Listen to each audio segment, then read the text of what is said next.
do you think that if we do you think that we could find a Boltzmann brain out in the universe and find a way to talk to it? No. Oh. Because by definition, they're extremely rare in both space and time. I mean, the way you make them is you let time run to infinity or space run to infinity. And we have access to neither of those domains. We are both very limited in space and very short-lived. But okay, what you said that there's a possibility of there being a ton of realities running at the same time. Why can't any of those guys find them? Somebody observed, oh, what the hell is this? Like, yes, it happened somewhere. Why can't it be us? Why what? Why can't it be us? You're saying if there is a possibility. I'm not saying it can't be. I'm saying it almost certainly isn't. That's all I'm saying. Okay, you like your bell curves. I get it. But there are people that like to hang out on the fringes of those bell curves and get excited by the what ifs. And I mean, what are the chances that everything in this entire universe is exactly in the top part of the bell curve in our world? Wouldn't that be more improbable that there's not at least one probability where we're just like, whoop, we're hanging out over on the end? Yeah, no, I'm a pretty solid believer in that most likely what we're experiencing is pretty close to the normal. And whatever is abnormal is probably not, I mean, sure, probably some abnormal things are happening for sure.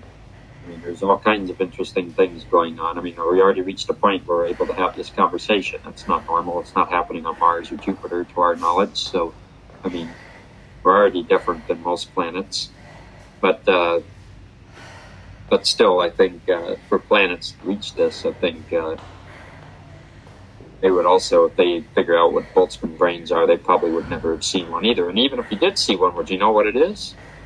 Would you know that perhaps inside of this one particular star, the plasma waves that are oscillating inside of it happen to reconstruct a similar pattern that goes on in your brain when you're having a particular dream?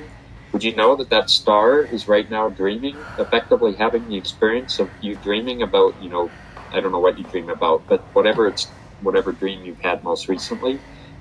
Would we ever recognize that in the plasma waves of a star? I think no. So there's many ways that these patterns could emerge. And most of the ways you wouldn't see it. I use the physical human brain as an example, but I think that's also, I mean, that the likelihood of that would be far less probable than, you know, these patterns emerging in things which are actually abundant in the universe, like a star, for example.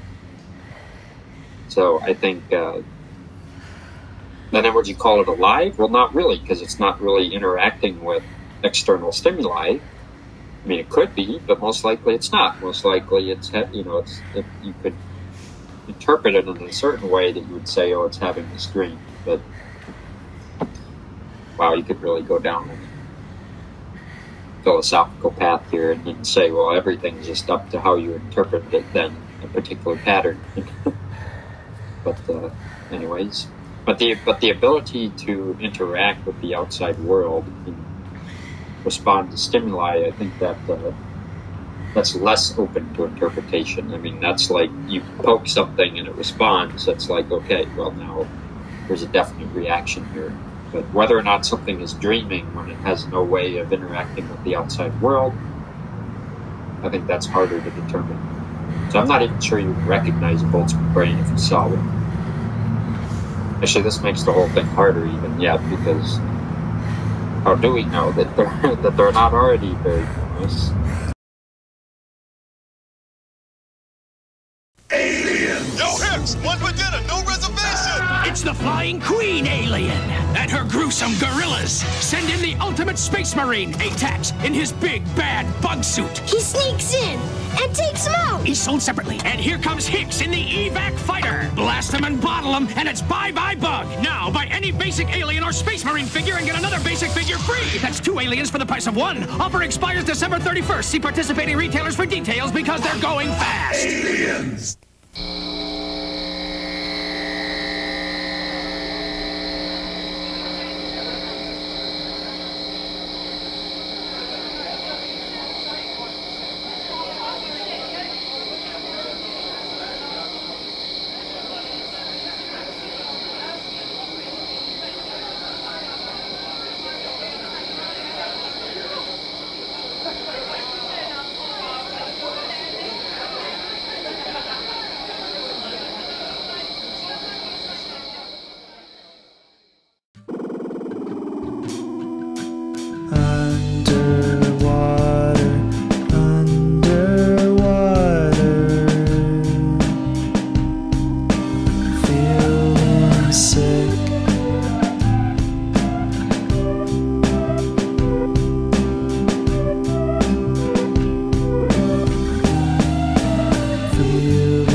Beautiful.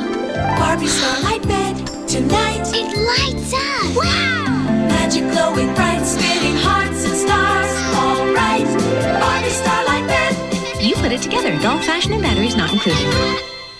I was a total pain in the butt when I was a kid. My parents were like, can we trade this one in for a toaster or something? Anything. But then Miss Singer came along. She taught 4th grade. She had this amazing ability to turn everything into a great story, so I didn't notice I was shutting up and sitting still. Miss Singer, it's teachers like you who make kids like me into something more than problems, and I just want to say thanks. Also, my parents have this amazing shrine put up, so if you want to stop by sometime.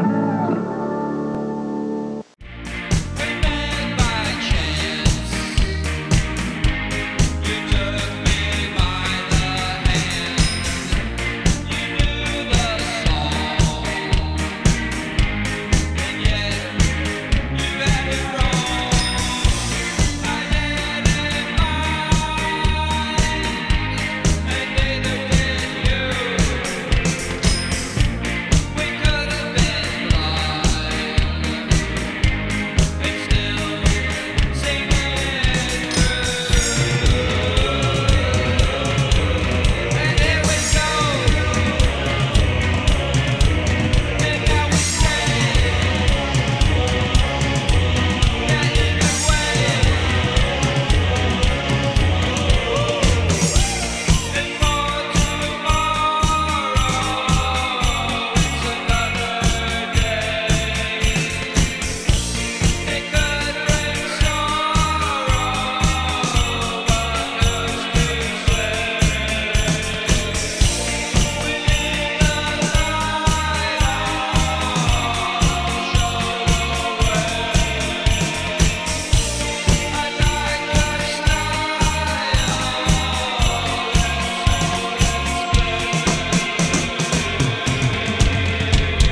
First stop when you get off the plane.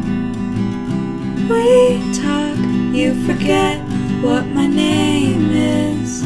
Is this the first time that you have ever kissed a perfectly good stranger?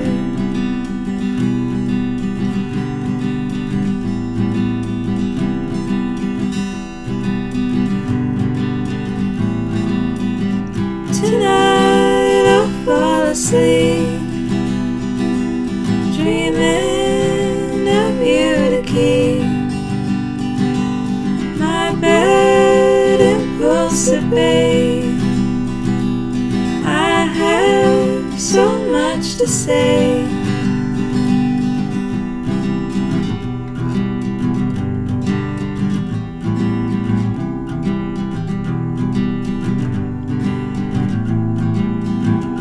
Met you in the back of the bar, let you talk me into your car.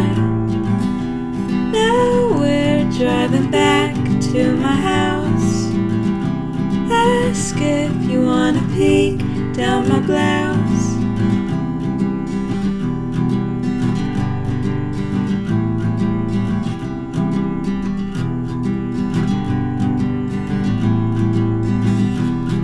And every night there is a fright that you can't see, standing next to me.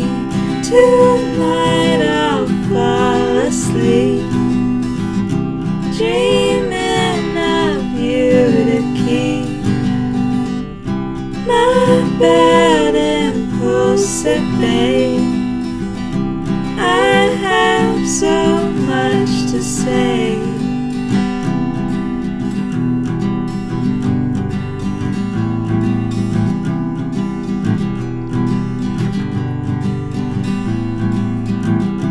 Love left us awake at the train.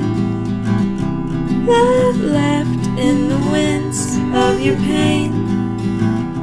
I left when it felt all the same, but I kept calling out your name. Hi, I'm Frank Gifford. You know, it's great to be able to spend time with your kids, but a lot of kids aren't so lucky. So the next time you take your children to a ball game, ask them if they know someone who would like to come along. There are plenty of kids out there who need grown-up friends. So be a sport. Put children first.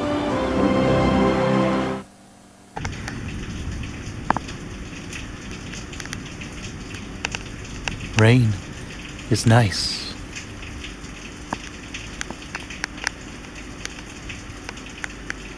It sounds nice, looks nice, smells nice. But sometimes, amidst gray, cloudy skies, the hum against your roof, just before a midday nap, it's important to pause. Make sure things are level.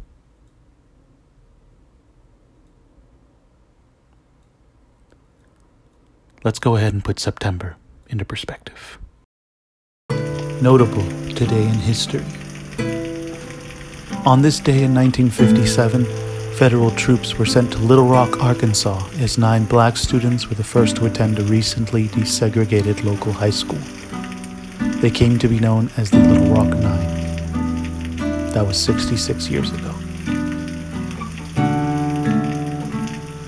On this day in 1995, the BBC debuted Pride and Prejudice, starring Jennifer Ehle and Colin Firth, duping a whole new generation of Americans into wishing they were alive in 19th century England.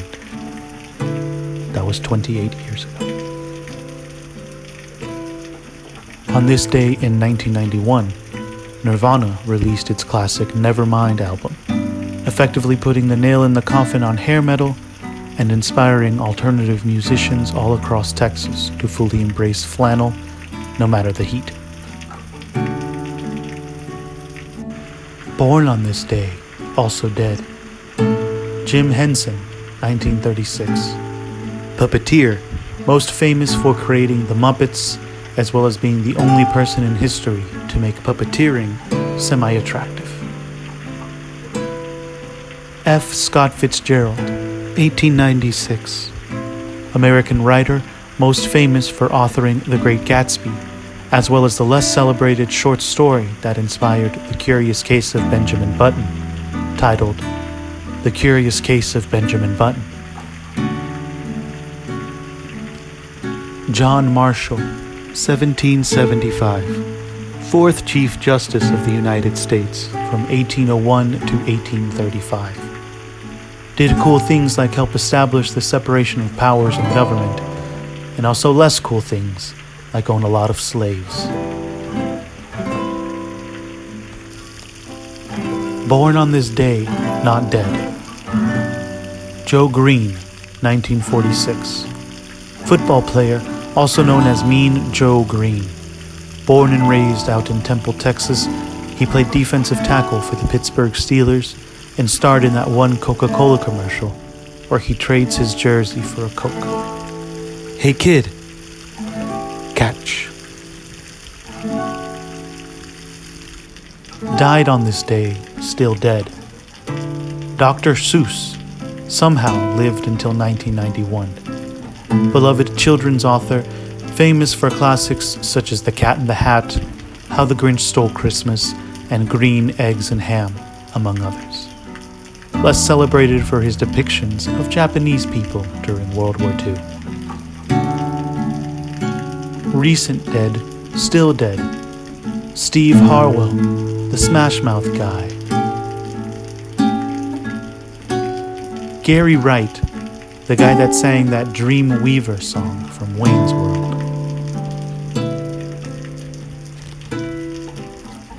And finally, some time frameworks that make you go, damn. Speaking of Smash Mouth, their song All Star was released in 1999.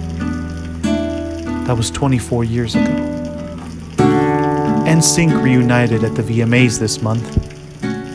Their self-titled debut was released in 1997. That was 26 years ago. Justin Timberlake is the youngest member, born in 1981. He's 42 now. That also means 1981 was 42 years ago. Oh, and Robert Eyler, the actor that portrayed Tony's son in The Sopranos. He's the same age now as James Gandolfini was in season 1. Yeah. Damn. And that has been your September in Perspective.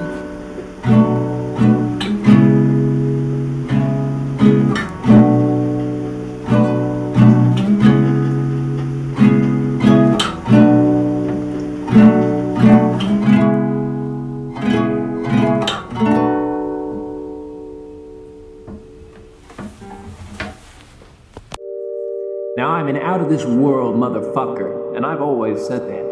I have always said that. I don't know why she's saying I changed. I don't know why she's looking at me sideways like that's supposed to make me cry. Girl, I'm an out-of-this-world motherfucker. In my world, Sideways is the regular way to look. I was born sideways. Just ask my mother. My mother is always saying, that son of mine is out of this world. Motherfucker was born sideways, and he's never made a girl cry. Not even when he was born. So I don't know what your crying's all about. Sorry. I literally don't. I know about streams of quasars in the cold expanse. You know about streams of tears and being a cold-ass bitch. That must be the earthling in you. The regular-ass earthling in you. On Earth, they're always saying, it's not you, it's me. Well, guess what? For out of this world motherfuckers like me, it's always you. And I've always said that. Damn. I guess I've always said that.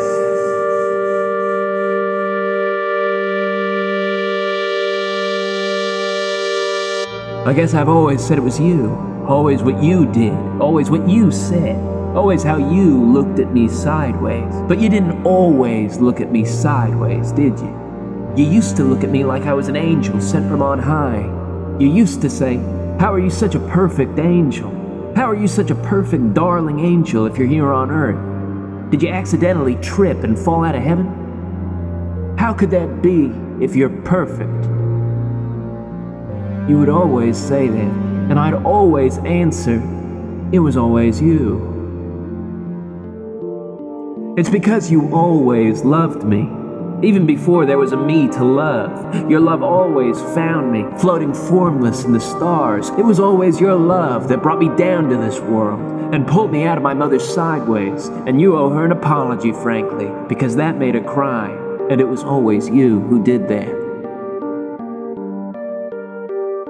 And now you and I are through. Damn. I guess always don't always last. It's enough to make you think about shit.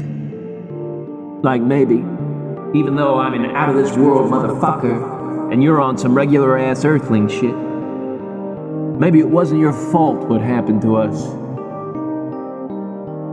Maybe it was always me.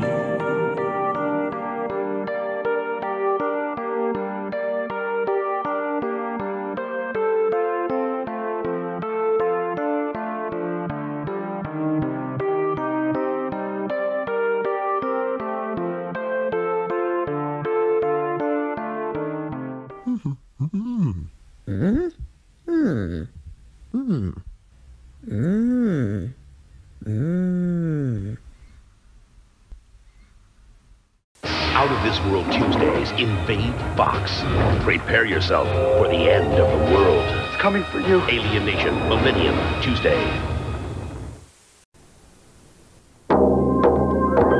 Only by going alone in silence can one get into the heart of the wilderness. All other travel is mere dust and hotels and baggage and chatter.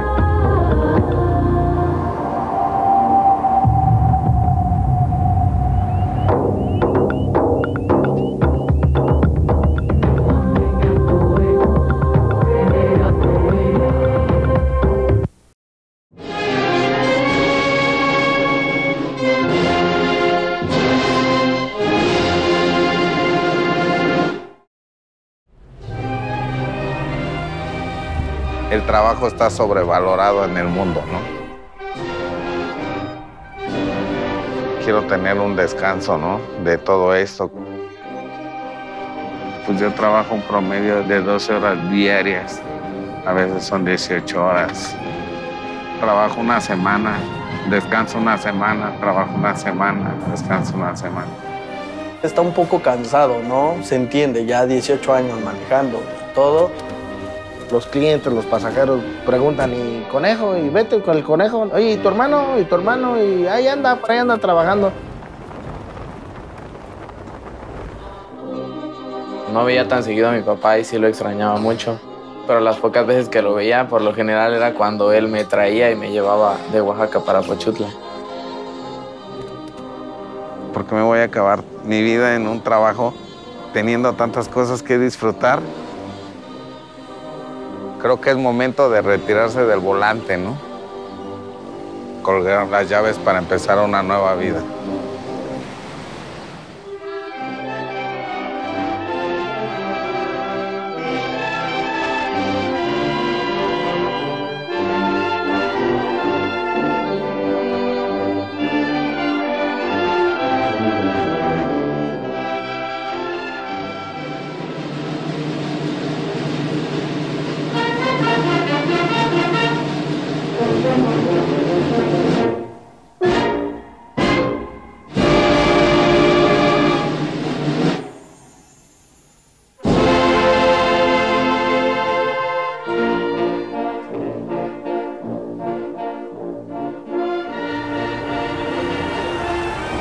A las camionetas se les dice Suburban porque anteriormente usábamos camionetas Suburban.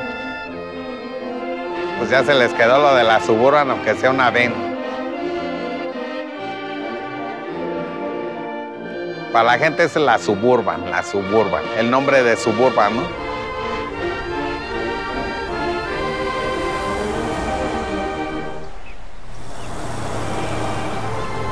Son 230 kilómetros de nuestro recorrido aproximado.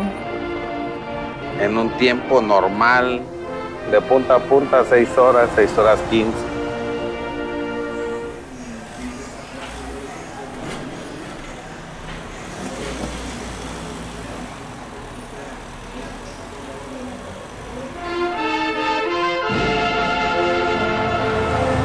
Conejo, me dicen conejo porque al principio pues era de los que se hacían menos tiempo en la ruta, ¿no? No, era porque sus dientes son de fuera.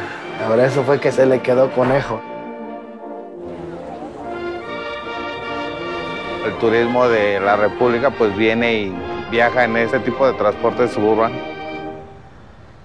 Nos lleva de Oaxaca a la costa oaxaqueña. It seems to be like one of the most popular destinations to go to in Latin America. Esto me recuerda Creta hace 30 años, cuando era salvaje.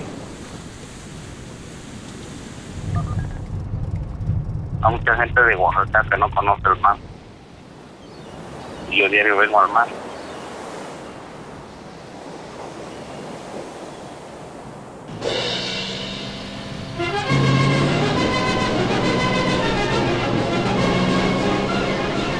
De Nehuatlán para Pochutla es un tramo donde sí 95% son puras curvas. Ahora que me vine, dice un extranjero, no sé, ¿por qué la carretera está hecha como una serpiente?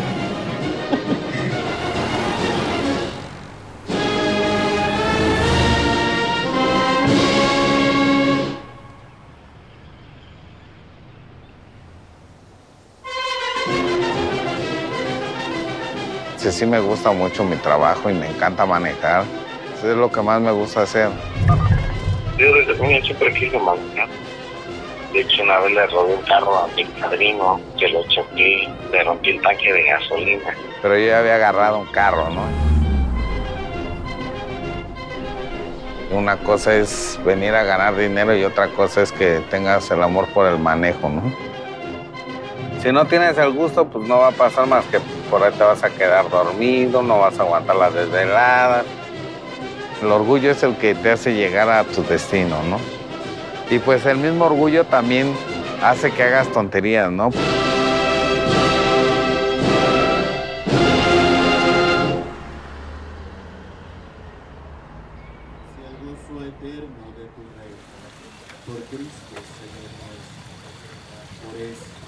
También nosotros, con los ángeles y los santos, cantamos sin cesar el himno de tu gloria. Hay que ver la camioneta como tu herramienta de trabajo y es tu herramienta donde estás sacando feria para que tú comas, para que tus hijos coman, para que tu mamá coma. Le da de comer al de la gasolinera, le da de comer al de la refaccionaria. O sea, tantas personas comen de un vehículo de transporte. Me dedico a hacer comida y yo ya los atiendo, yo me gusta atenderlos. Me da lástima de verlos porque andan trabajando día y noche. Y me dijeron que entre más barbero fueras por las personas, más propina te dejaban. Y pues lo llevé en práctica toda mi vida y sí ha funcionado. ¿Qué onda, güey? ¿Qué onda, güey? ¿Cómo estamos? Bien, ¿y tú? Todo bien, trabajando. Trabajando seguro, güey. He sido un poco cabrón también. Yo le tuve que sacar una vez un puente a un güey de Oaxaca Pacífico. En la sierra se me cerró. Todos estamos peleando la tlayuda, ¿no? Así se dice aquí.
Sí, es bonita la vida del chofer, pero también es para puros güeyes que les gusta el del mal.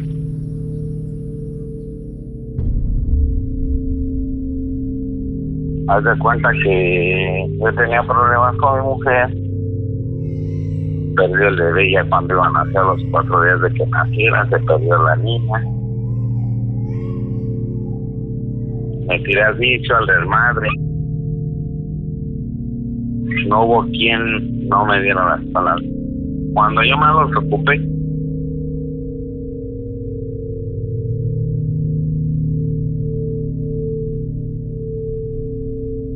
esta es mi segunda oportunidad, esta es mi segunda vida que tengo, porque realmente sí es para que yo ya no estuviera. ¿Qué cosas tuve que hacer? ¿Qué quieres, no? ¿Qué quieres de la vida? ¿Quieres esto, cabrón? Y tocar fondo para que valores las cosas.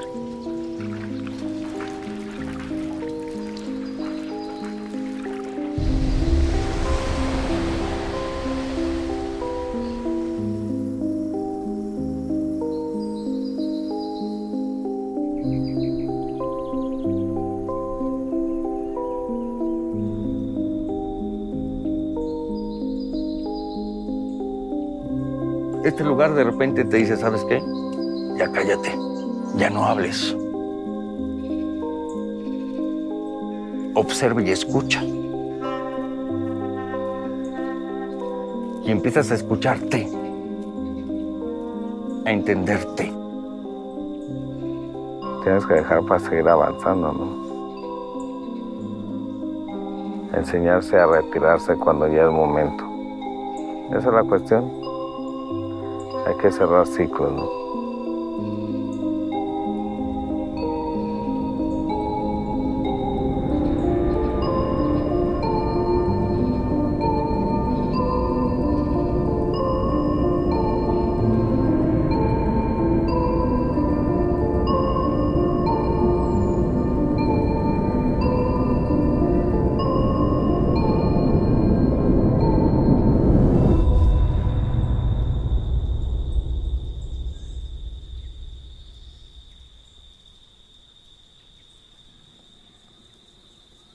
¿Qué promesa me haré a mí mismo? Pues nada más de ser más feliz de lo que soy, ¿no? De eso se trata la vida, de ser feliz.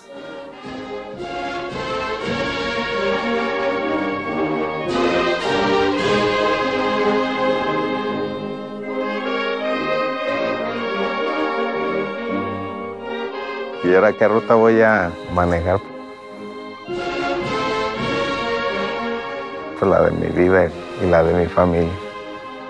Es la ruta que voy a manejar ahora.